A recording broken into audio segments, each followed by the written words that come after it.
I wanted to offer some definitions of words I tend to use often when referring to students and practitioners of Galdr or Scythe. Runester, from the Old Norse rinster, one very skilled with runes, a general term for someone involved in deep-level runic studies. Vitki, an Old Norse term meaning wise one. This week's topic, buying versus making your runes.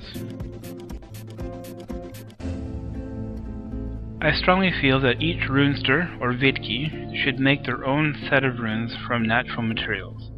The shapes of the rune staves themselves are simple enough that anyone can redraw them. The only limitation is the strength of your desire to create. That said, I feel it is important for a runester or Vitki to begin working with the runes sooner rather than later. And I also feel that if you are gifted with a set, then it would be a show of respect to connect with them and use them. Since I do more than runic divination, I would like to mention that often in my rune work, I have decided to create my talisman on the spot, within a ritually charged environment. Seeking out the wood, stone, metal, or shell to be used is part of the rite for me, and I use the time to think of the work at hand. During the winter months, it's not uncommon to find me carving the runes into the snow, or onto thick icicles. I've also been known to draw out single rune staves with a mix of cinnamon and sugar onto toast, or etch them into cookies to be baked.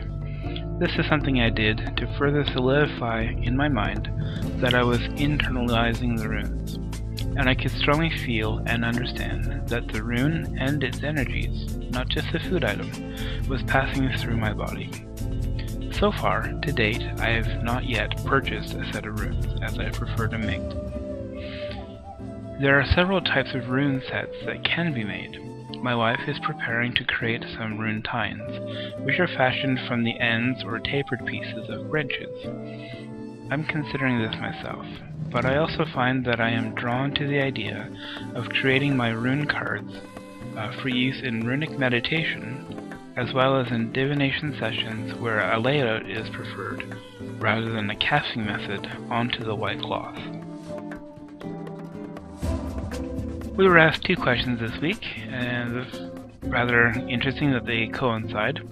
The first is, does the medium of a set of runes, for example wood, stone, crystal, etc., affect your connection to that set? It's my opinion that a natural medium is far more effective than a man-made one. This is because natural mediums like wood, stone, bone, clay, shells, and plant material, and perhaps metal, carry their own energies. Man-made mediums like plastic and craft clays are created from chemicals and simply feel dead in comparison. However, I do not find that material alone has total effect on my connection with the set. This is because my feelings of doubt or dislike that may be present at the start of the project would have been dealt with in the process of creating each of the 24 staves. I create my sets of runes individually and empower them as 24 living Taur, which are talismans, which is to form a type of family. To further clarify, if you were to spend the time to truly prepare, internalize, and connect with the runes on a deep personal level, the symbols inscribed or drawn become reflections of the runic energies present and activated within you. With that foundation, and with the understanding of traditional runic practices, the runester or Vitki can innovate and explore various options.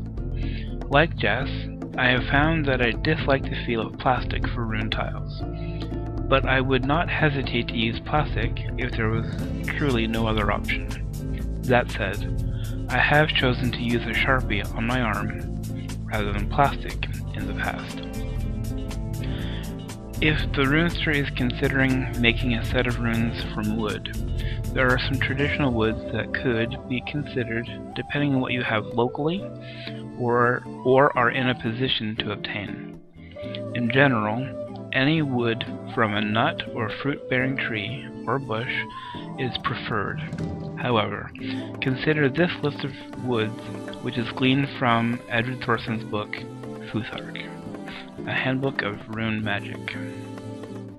A secondary question that we were asked was, do you have more than one set of runes? If so, do you use a certain set for specific purposes, one for readings, or one for spellwork, etc.? I do have 2 sets of runes. My primary set was crafted by myself, and they are of oak wood. They were cut from a bow staff that I used while training in the martial arts, and I have a deep connection with the staff, as I had used it for some time. Since oak is a traditional wood and I had a secondary oak staff, I decided to create a rune set from it. Once cut, I scratched the rune staves in first with an X-Acto knife, and reddened each one with my own blood. This further connected me to this set. I used a wood burner to further contrast the images of the rune in the pale oak color. The other set I have was a gift, and they are made from hematite stones. Though I dislike how there is a mingling of the Futhark symbols, as the crafter chose to use the Anglo-Saxon version of Ingwas, and I'm not certain as to why that choice was made. Hematite is a favorite semi-precious stone of mine, and I often carry this set with me. I don't always carry my oak set with me, because they are larger. If I take along a backpack, I will tuck my oak set in with and bring them along. On a side note, I normally carry a notebook of some sort, which allows me to record any runic insights I may gain while I'm out. This allows for a clean surface to use if analyzing anything runically, or I feel the need to sketch out ideas for a talisman, bind rune, or further practice transliteration and different rune codes. As was mentioned, when doing spellwork, I find it best to use paper. I've carved runes that have been studied and prepared properly into candles which burn out. It all depends on your intent and the work at hand.